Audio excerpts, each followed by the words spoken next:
Hi, and welcome to Left Hand Pizzicato 3. This is a continuation of Left Hand Pizzicato 2, so I won't go over everything again because you have the video Left Hand Pizzicato 2 to give you an idea of how to practice this. This is the next step.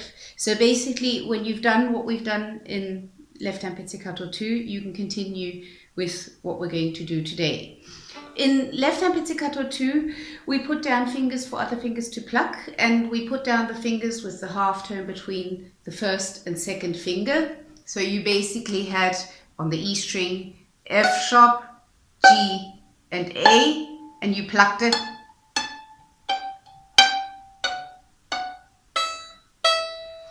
Now the next step is to change the half tone. You put the half tone between the second and third finger. So you again check the intonation with your right hand, F sharp, G sharp, A, and then you go about it in the same way.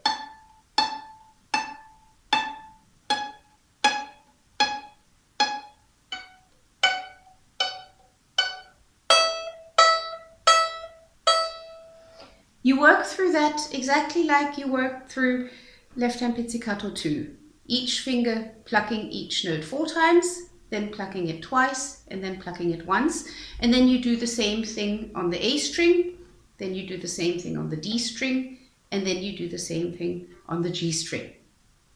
Next step is to put the half tone between the third and fourth finger. So again, start on the E string, check the intonation with the right hand. First finger F sharp, second finger G sharp, third finger A sharp, and then you go about it in the same way. You pluck the A sharp with the fourth finger, you pluck the G sharp with the third finger, you pluck the F sharp with the second finger, and you pluck the open string with the first finger. Go about that also in the same manner. Pluck each note 4 times, then twice, and then just once, and then you do the same thing on the A string with the half tone between the third and fourth finger, on the D string with the half tone between the third and fourth finger, and on the G string with the half tone between the third and fourth finger. So now you have basically 3 versions to practice Left Hand Pizzicato, with the half tone between first and second finger, with the half tone between second and third finger, and with the half tone between third and fourth finger. So you can alternate your way through that. Remember, again, I'll be mentioning that in every Left Hand Pizzicato video that I do, to practice it only for a very, very short time in the beginning, and do not try to pluck the strings by force. It doesn't have to be loud in the beginning. Just feel in your finger that you're plucking it. You will get blisters a lot sooner than you think. Believe me, I learned this the hard way. I thought I wouldn't get blisters, and I got blisters. So start with perhaps 30 seconds or only 1 minute, and you can build up the length of practicing time very, very gradually. But practice it in all variations, varying the half tone, and make sure you practice it on all strings, not just on the E string.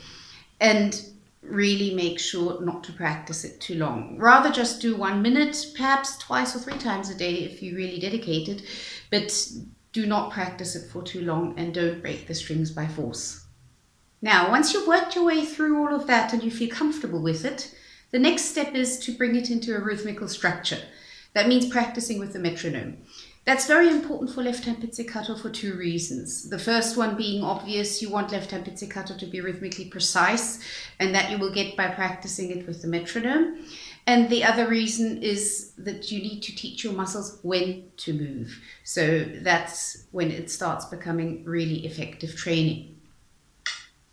I've put the metronome on 80, and the first thing you do is you pluck on every other beat of the metronome, and you start off exactly like you did in Left Hand Pizzicato 1, with each finger plucking the open string. Start with the fourth finger.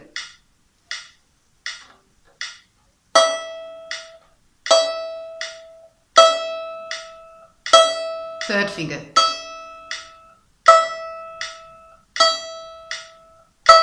Second.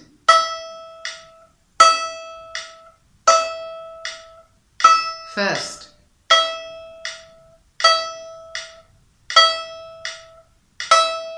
Then you put your first finger down on the F sharp, check for intonation with your right hand, and you do the same thing, plucking the F sharp with the fourth finger.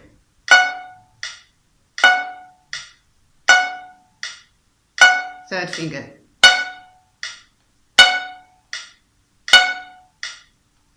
Second finger.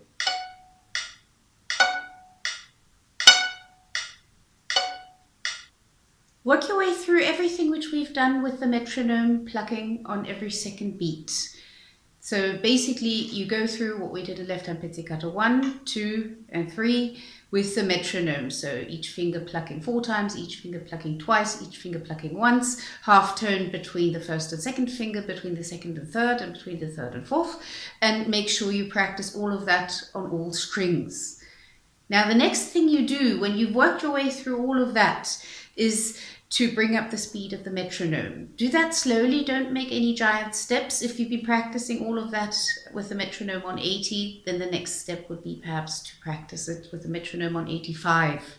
And when you can do that, you practice with the metronome on 90. All of that takes time, but you're training your hand while you're doing that. So don't expect to do this within a week or so, but just work your way through slowly, bit by bit, and speed up with the metronome. When you can do all of that and you want to add the next challenge would be not to pluck on every second beat, but to pluck on every beat. For that, bring the metronome back down again, perhaps even below 80, perhaps with start on 60 or on 70. It doesn't matter. The speed of a metronome doesn't matter. The rhythmical precision is what's important. And then you pluck on every beat of the metronome. We have now covered the basic practicing methods of left-hand pizzicato, how you start off if you've never done it before, and how you practice it. That's basically what we've done in the videos left-hand pizzicato 1, 2, and 3. And the more conscientious and organized you are about practicing this, the more benefits you will get. Remember not to practice it too long, but keep going, working your way through all these practicing methods with and without the metronome.